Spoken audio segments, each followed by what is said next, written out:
Hi, everyone. Welcome to another episode of the vAuto podcast. I'm Lance Helgeson with vAuto. Today, I'm delighted to have a special guest joining us at a special time. My special guest is Dale Pollak, founder of vAuto and executive vice president for Cox Automotive. And the special time refers to the fact that we are only 2 weeks away from the NADA 2022 convention in Las Vegas. This will give us the opportunity to talk about what Dale's looking forward to at NADA and some of the innovations from vAuto that have been hitting the pages of automotive news and other industry press outlets recently. Dale, welcome to the program. Thank you, Lance. Always good to be with you. Indeed. Now, as I mentioned, we're a couple weeks away from NADA. It's the first in-person event in 2 years. What's on your mind, Dale? First and foremost, Lance, I'm just excited to get back to NADA in person with a couple of years off due to the pandemic. It's really going to be good to see a lot of old friends and meet some new ones. Awesome. Well, I know you like to spend a lot of time on the floor. That's the plan for this year too? That's the plan. So what are some of the innovations you're excited to share at NADA? You know, Lance, typically I try and bring a new innovation to the market at NADA every 2 to 3 years. This year, however, we're going to bring two very exciting innovations and game-changing innovations to the industry. One is called Global Acquisition System, and the other one is called Upside. Well, let's talk about each of those individually, Dale. What's the quick take on global acquisition? It's clear to everyone today that the greatest challenge of the dealer is not to sell cars, but to buy cars. And it's going to remain that way for a lot of reasons for the foreseeable future and literally for years to come. And dealers have already begun to adapt to this new reality by learning how to source cars from new channels of acquisition. You know, traditionally it's been primarily trade-ins and auctions, but in the recent times, dealers have learned how to access vehicles from consumers off the street, from their service department. Dealer trades of used vehicles, actually. More attention to lease returns. And, the basic problem is that these are, relatively speaking, unfamiliar channels to dealers. And presently, the metrics of success are fairly non-existent. And without measurement and metrics, it's impossible to improve. And to be clear, this represents the new frontier of competition for dealers going forward, their ability to efficiently and effectively access inventory. So let's talk about the metrics and measurement for a second, Dale. I've understood that dealers, when it comes to trade-ins, they may look at the acquisition cost to market and look to book ratios as guides to know how well they're doing with taking in cars. So what are those the kind of metrics we're talking about as applied to the other channels? Well, it's certainly some of them. So just to build on that point a little bit, I think it's fair to say that every dealer knows what is a good win rate, or what we call look to book rate, on trade-ins, and what's a decent acquisition cost to market. In other words, or investment score, how much they should properly pay for the vehicle upon its acquisition. But I don't think anybody has any idea as to what's a good win rate or good acquisition cost to market or investment score when they purchase vehicles from consumers off the street or in their service department. So, I mean, that's just one example of where, metrics will begin to be surfaced against which we can manage for improvement. But, when you think about sourcing vehicles, the metrics of measurement for the purpose of performance improvement really begin with how effective are we at sourcing vehicles, winning vehicles from the various different markets at what acquisition costs to market. It's important to know what the average year and odometer of the vehicles sourced from those respective channels are. It's important to know at any given time what percentage of our inventory composition is represented by vehicles sourced from various channels. And then ultimately, it's really important to know the sales performance, how quickly are the vehicles selling, and their level of profitability sourced from each respective channel. So this new global acquisition system is for the first time going to surface visibility to all of those key metrics for which dealers can now find very valuable insights of opportunities for improvement.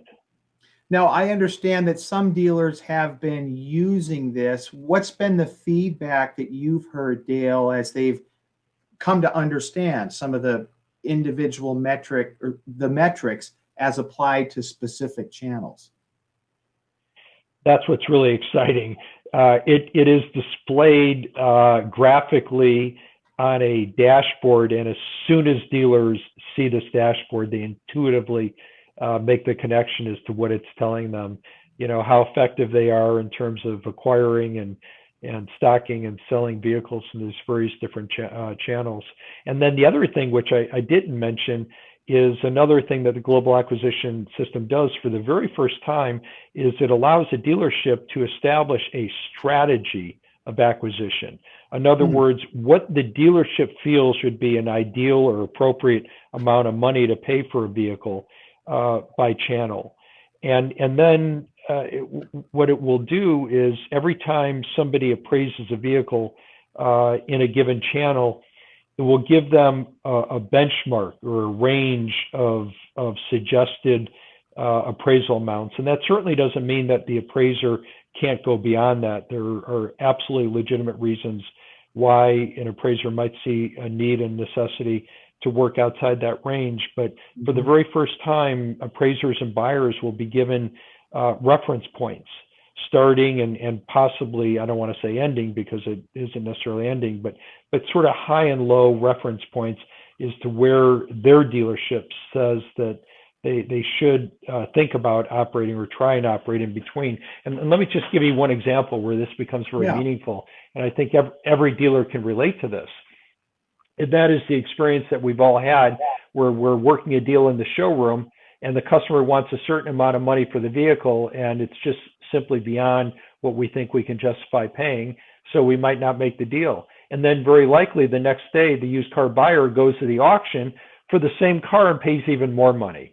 So that's an indication that there just is no dealership strategy or reference points as to what they should pay. And who's to say who's right and who's wrong? But for the very first time, we're going to have visibility to those reference points, and over time, be able to sort of align performance, appraiser and buyer performance to the dealership strategy, which is certainly going to be important to maintain profitability in a very, very technical, unforgiving market. Very interesting. So if I'm an appraiser who happens to be doing well in one channel or struggling perhaps in another, my manager would be able to see that ostensibly and help me get better. Yeah, and either, over time, either let's coach and train our buyers and appraisers to be more consistent to acquiring vehicles on the dealership strategy, or alternatively, just change the strategy to meet the behavior. But today in these dealerships, it's kind of like the Wild Wild West. Everybody's doing their own thing and it's all over the board. And that level of inconsistency of acquisition tendencies is just emblematic of inefficient operations and leaves money on the table at the end of the day. Very good. Well, let's talk about that second innovation you mentioned, Dale, Upside. So what is the problem that Upside's aiming to solve for dealers? Okay, this one is really exciting. Every dealer over the course of 2020 and 2021 made more profit wholesaling vehicles than they ever have in the history of their business. But to be clear, all that profit they made wholesaling was not a result of doing something better or different. It was simply a consequence of an unprecedentedly long rise in wholesale values. And I don't know anyone who's ever seen a time, Lance, where a car you buy today is worth more next month and even more next year. Yeah. Nor do I know anyone who believes that this era of e-wholesale profit is here to stay. I mean, it's simply not the new normal. So we have created a system that is going to change the wholesale industry, not overnight, but over time, that's absolutely going to guarantee that dealers will have profitable outcomes on their wholesale business.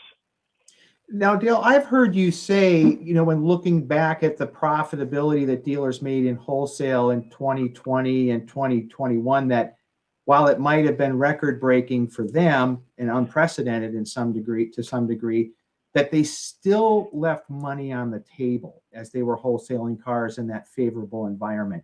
I'm curious, why might dealers have left money on the table?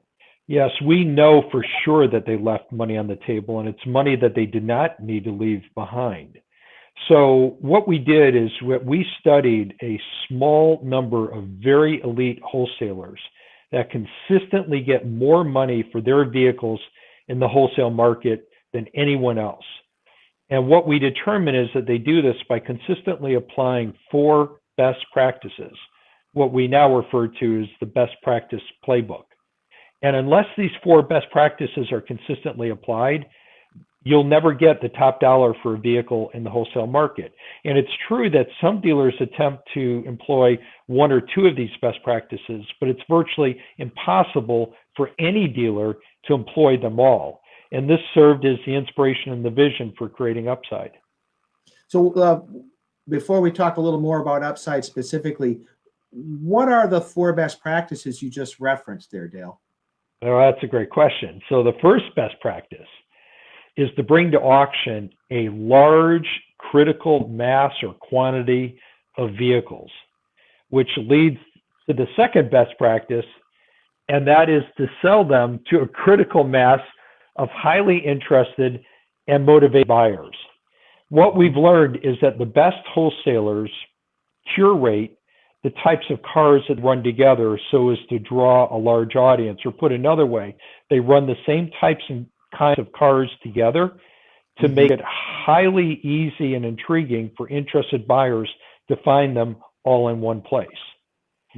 So the third best practice, and this is a really important one, is to sell every car the first time it runs without a reserve. You see, buyers can tell when vehicles in the lanes really aren't for sale because bids are not meeting minimum reserves. So every vehicle will be sold the first time without a reserve.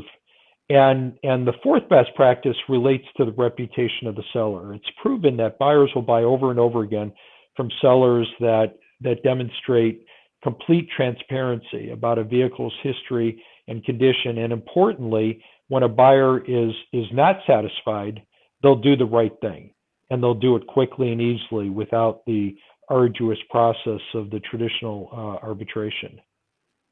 Okay. So Upside's tagline, Dale, is "You take the upside, we take the risk." How does the solution fulfill on that promise?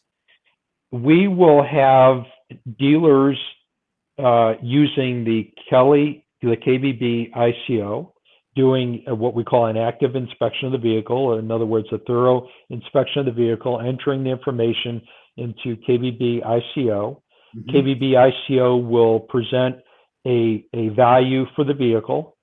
And if the dealer is able to obtain the vehicle for that value, ready for this? Okay. We will guarantee them a minimum profit of $300 minimum. But here's the really impressive part. And then rather than somebody else taking that vehicle to auction, applying best practices and pocketing the upside, we're going to give the lion's share of the upside to the dealer.